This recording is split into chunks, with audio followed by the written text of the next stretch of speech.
This is a lightweight tool for those working in stock market and who are tracking the stock prices.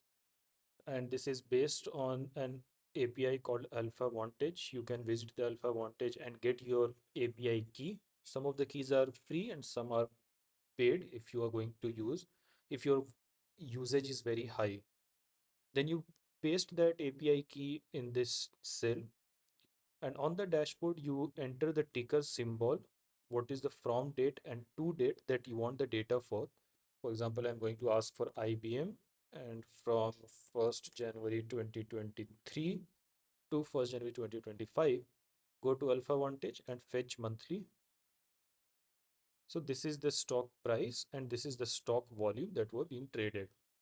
If I need again go back to Apple, so you just need to know the ticker symbol and change the date and fetch the data from the menu. If you want to see the raw data is available over here for every month. What was the open date, open value, high value, low, and close for that particular. Actually, this is for month end. So at the end of this month, what was the open, high, low, close, and the volume.